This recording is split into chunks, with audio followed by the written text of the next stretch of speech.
விஜயோடு விவாகரத்து தர சொல்லி அவருடைய மனைவியாகிய சங்கீதா செங்கல்பட்டு குடும்ப நல நீதிமன்றத்துல போய் வழக்கு தொடர்ந்திருக்காராம். விஜய் அரசியல் கட்சி தொடங்கியதில் இருந்து மலேசியா பயணம் வரைக்கும் எங்கடா விஜயின் மனைவியும் பிள்ளைகளையும் காணல என்று சொல்லி உலகத்தினரெல்லாம் யோசித்து கொண்டே இருந்தார்கள். அந்த யோசனைக்கெல்லாம் தீர்வு ஒரு நடிகையோடு சேர்ந்த ஒரு கள்ள தொடர்பாக இங்கே இருந்திருக்கிறது. 2021ஆம் ஆண்டு உங்களுடைய மனைவி சங்கீதா இந்த கள்ள தொடர்பை எல்லாம் கண்டுபிடித்த பிறகும் இரக்கமே இல்லாமல் மனைவியுடைய வாழ்க்கையோ பிள்ளைகளுடைய எதிர்காலத்தையோ பற்றி துளி கூட யோசிக்காமல் விஜய் அவர்கள் இந்த உறவை தொடர்ந்து கொண்டு இருந்திருக்கின்றார் இன்று வரை. இந்த கொடுமைகள் அனைத்தையும் பார்த்த பின்பும் கண்ணை மூடி கடந்து செல்ல எங்கள் சங்கீதா என்ன காந்தி மண்ணில் பிறந்த பெண்ணா?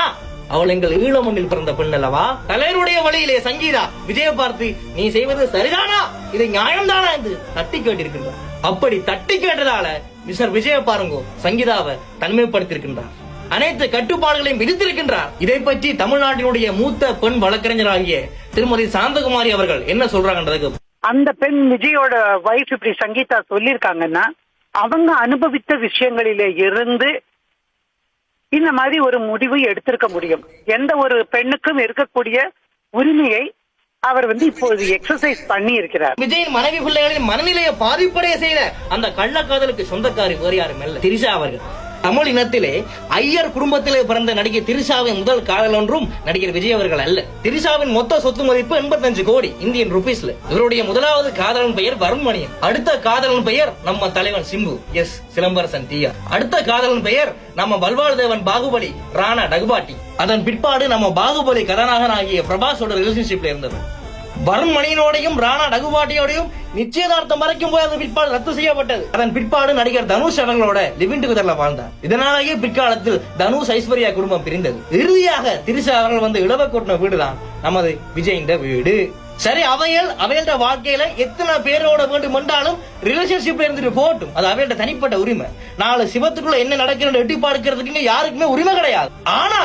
ஆனா கட்டின மனைவியை நிற்கதியாக்கி பெத்த பிள்ளைகளை நடுவீதியில தவிக்கப்பட்டு அவர்களை அடக்கி பயமுறுத்தி தனிமைப்படுத்தியது மட்டுமல்லாமல் ஊருக்கு மட்டும் உபதேசங்களை சொல்லிக்கொண்டு இப்படி ஒரு ரிலேஷன்ஷிப் உங்களுக்கு தேவைதானா மிஸ்டர் விஜய் அவர்களே?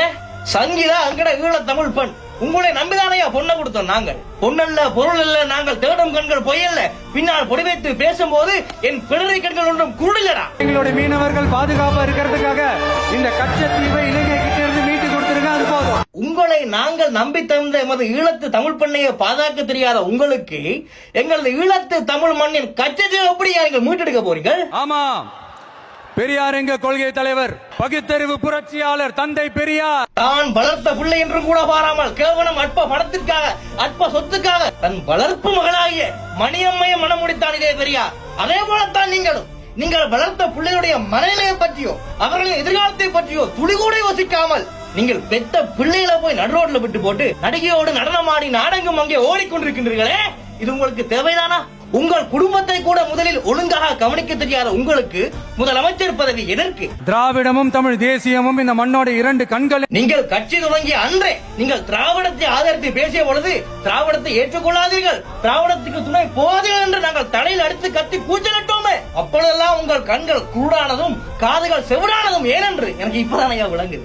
திராவிட கட்சியில எந்த எம்எல்ஏக்கு எந்த தலைவருக்கு ஒரு பொண்டாட்டி, கட்சி தலைவராகிய கருணாநிதிக்கு 5 பொண்டாட்டிடா.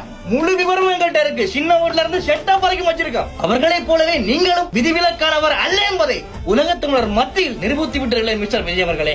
ஆனால் ஒன்று, நீங்கள் என்ன அச்சுறுத்தல்களையும் சங்கீதாவுக்கு எதிராக விடுத்தாலும் உலகத்தமிழர்கள் நாங்கள் சங்கீதாவுக்கு ஆதரவாக இந்த நேரத்தில் கரம் கோர்த்து வைப்போம். காரணம் என்ன தெரியுமா?